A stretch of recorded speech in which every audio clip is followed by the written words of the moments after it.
Whole Foods, presented by Jasmine, Georgia Leah, and Britta. Okay, so this is everything we're going to be covering between colon cancer and its correlation to Whole Foods.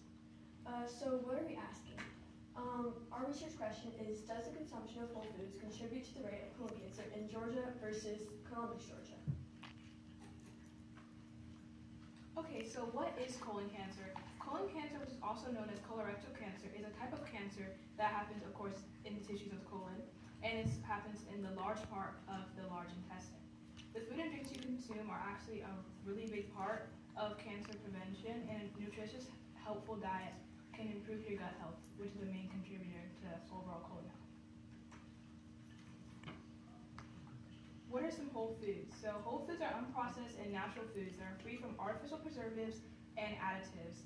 They usually don't contain any added sugars or salts or anything like that, and eating whole foods like vegetables, fruits, and grains can improve your gut health tremendously, and that's a really important factor in the risking of colon cancer. The article, Cancer and Diet, Here's What You Should Know by Forks Over Knives states that, based on robust research, eating a plant-based predominant diet rich in fruits, vegetables, whole grains, and beans may be one of the most powerful tools in cancer prevention. So, our hypothesis.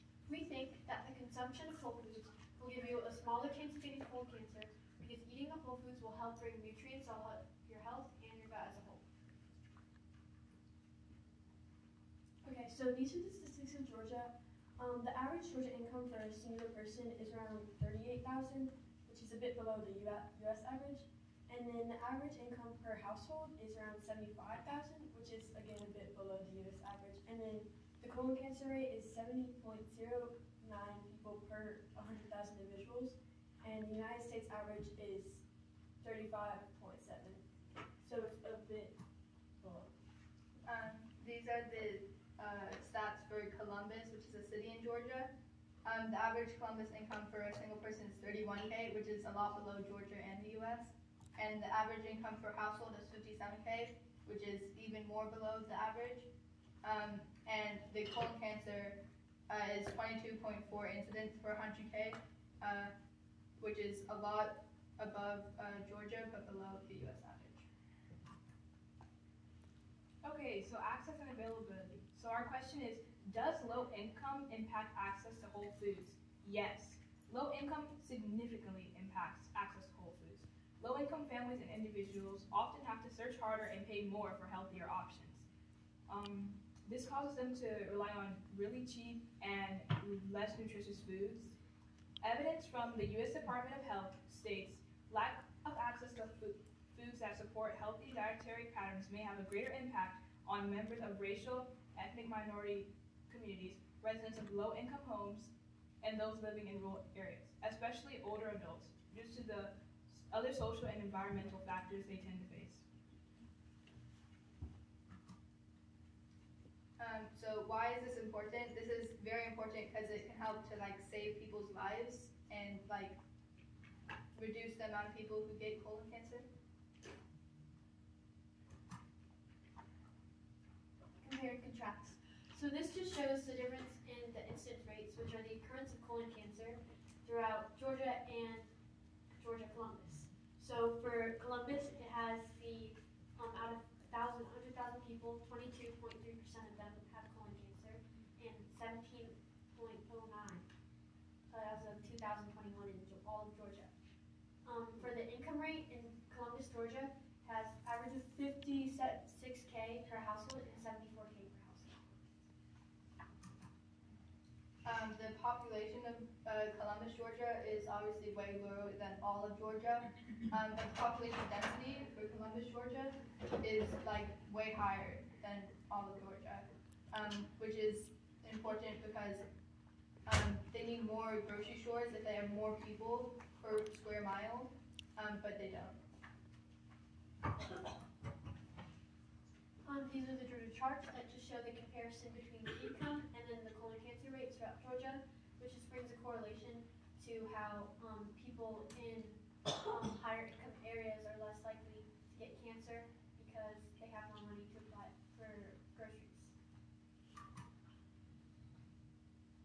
summarize, there is definitely a correlation between the consumption of whole foods and the rates of colon cancer. The data shows that in areas with lower income, they have a higher incidence rate of colon cancer. This is because with less money, you can afford nourishing food, and instead we'll opt for unhealthier and less nutritious foods. Together, we found that this is likely due to the people in Columbus, Georgia's lack of access to the healthier and whole foods. Okay, so what can we do to stop this? Our goal is to use knowledge and research that we found to come up with a solution to increase the consumption of whole foods and decrease the mortality rates of colon cancer in Georgia by 2028. So our action plan number 1 is getting whole foods advertised better. This can help exposure to people knowing about them and encourage them to eat better whole foods than other foods.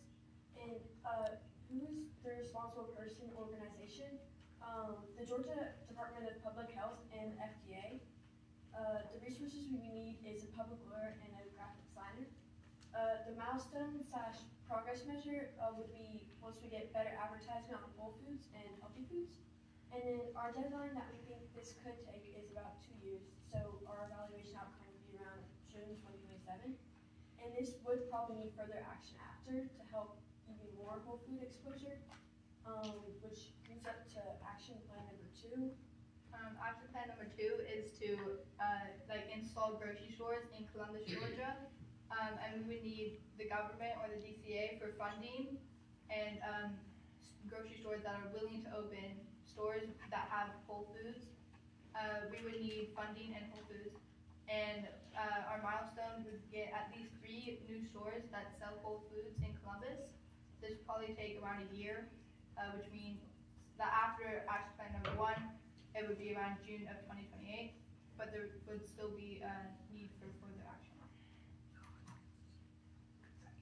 Okay, so these are all the sources that we use to fund our research. Thank you for listening.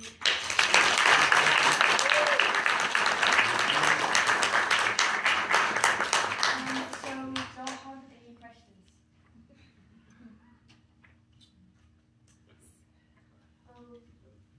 Yes? What was the most exciting and or the most challenging part about developing your presentation today? Okay, I can answer that. So I think the most interesting part, I wouldn't say it's exciting because it's actually pretty sad, but the most interesting part to me was seeing how the people in less fortunate communities, they really don't have the option to eat healthier foods. So even if you say like, oh, well, you know, these people have colon cancer because they aren't eating right, it's not like they have really a choice. And a lot of them aren't even exposed to healthier options, so they might think to themselves like, oh, like, it's normal, but it's not because they haven't been exposed to like more fortunate communities. Was there any talk in your group trying to distinguish between correlation versus causation for the colon rates around Georgia? We did learn about correlation and causation and the differences, so we kind of used those words because we learned about them, and I think we all can tell the difference because we were taught that.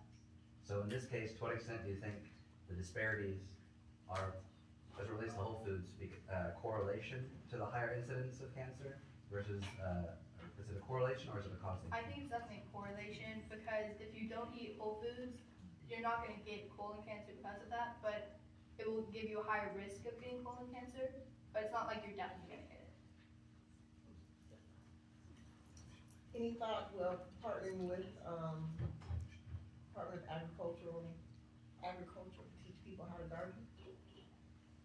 Yeah, I think that could definitely help if we, education, first of all, to inform about it, and they could learn how to garden and produce their own whole foods, which could also severely impact that, because if you're growing your own, it could end up being cheaper, which would allow those lower income families to be able to get those resources too.